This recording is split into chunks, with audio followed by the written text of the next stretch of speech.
Well, hello, YouTube. Welcome back, everybody.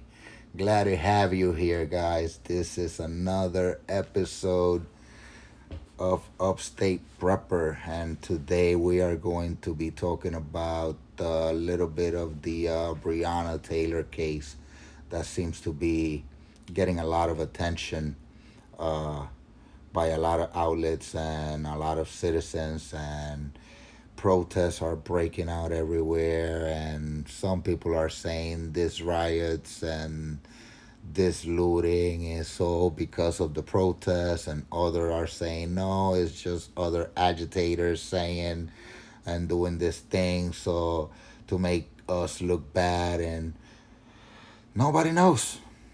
Nobody fucking knows. Only God knows, guys. Only God knows. He do know. So let's pray and hope that we can make wise decisions from here on now. Now, what do we know? Because I see a lot of people uh, putting this lady down.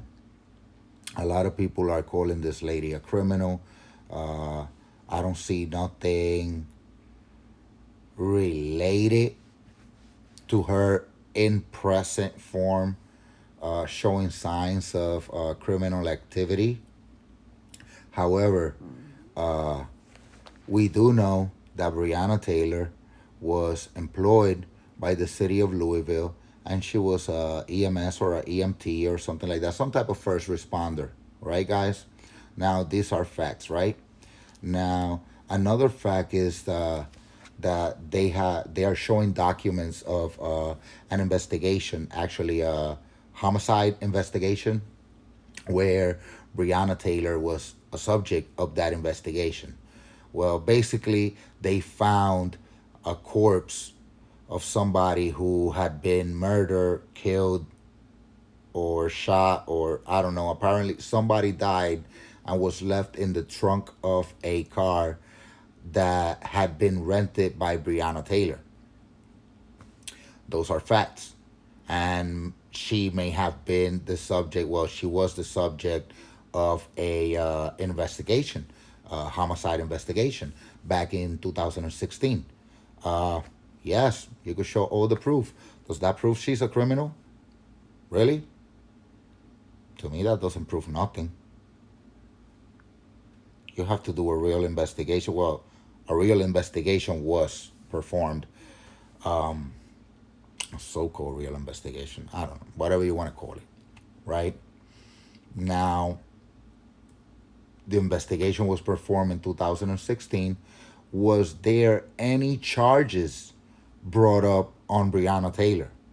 Did she ever go to court, or was she arrested as a result of this investigation? Was she even a suspect of this investigation? Because she was, just because she was investigated or she was a subject of an investigation doesn't mean she was a suspect in that investigation. A suspect is a person that is believed to have committed criminal activity, while a subject of an investigation is a person who needs to be investigated deeply to um, come to the conclusion whether that person was involved in criminal activity or not. So there's a big difference between a suspect and a subject. A subject is just a person being investigated, while a suspect is somebody who is believed to have committed the crime and is being investigated. Well, she was a subject of an investigation, not a suspect. Those wordings, we have to be very, very, we have to pay attention to those very well. Now, we do know that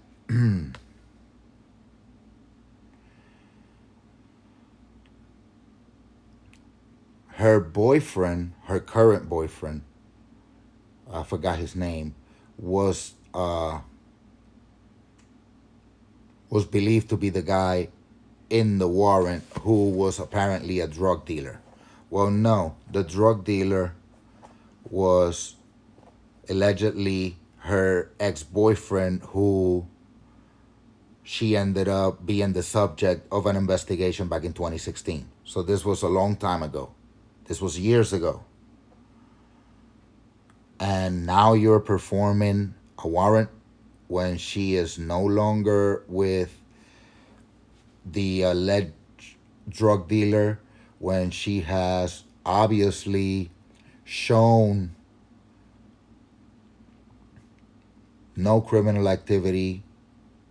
She has shown to be holding a job. She has shown to have may have turned her life around. I also hear people saying, well, not people. I saw a quick video, and guys, you know me, I'm very biased, and you also know that I'm not going to put anybody on the spot or mention anybody's name. What I will say is voice my opinion, simply. And my opinion is based on the facts that I can gather and that I could digest and take in and make sense of. And what I can make sense of is that they're allegedly saying in their reports that Breyona Taylor's boyfriend spent about 10 or 15 minutes after the fact, after the shooting, walking around the house. So this guy was not arrested, even though he shot at police. Why? Was there any type of fear from any party towards the other of foul play? I don't know. The facts are that department policy states that if an officer is involved in a crime, well, if an officer is involved in a shooting or any type of incident, the responding officers need to take all of the officers involved in the incident, separate them, take them away from the scene, and not allow them to interact with any other police officers or any other witnesses or anybody. They're not supposed to interact with anybody after the fact. Simple as that. Now, it's been reported that Breyona Taylor's boyfriend was walking around 10 to 15 minutes inside his own house. Probably arrested, probably not, probably just walking around, but inside his own freaking apartment where he's staying. Whether it's his apartment or not, and just Breyona Taylor's apartment, he's in there. He's staying there. He's living with her. So that was his residence for the night.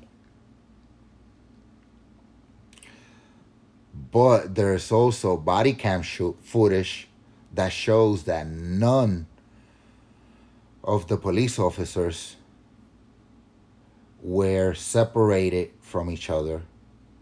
None of the police officers were separated from the scene, separated from the witnesses, and none of them were given an escort, a police escort, to prevent them from altering the crime scene or maybe saying something they shouldn't say or put themselves on the spot. Any foul play. Any foul play.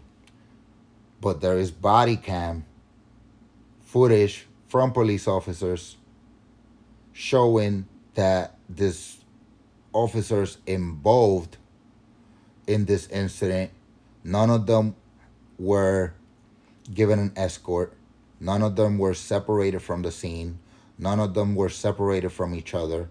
And in the body cam, you could see these police officers walking around the crime scene, walking right inside, outside, going here, going there, no escort, no supervision whatsoever, interviewing witnesses, big one, big foul play to me, interviewing witnesses.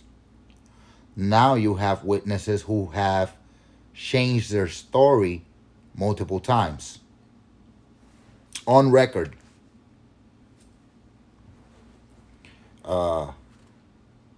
They contacted with investigators, with first responders on the scene. They kept contact with them. And the only one person who could attest and testified on the record that that the police officers actually did announce themselves when they served executed this warrant in Breyona Taylor's home,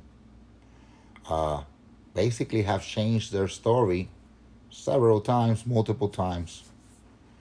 So these are the facts.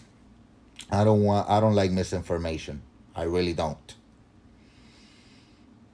I don't like none of that. I don't like when people put other people down, even when it is shown that these people are trying to progress and make something out of themselves. I also don't like when people are corrupt and cover up for somebody else's shit. I don't like that.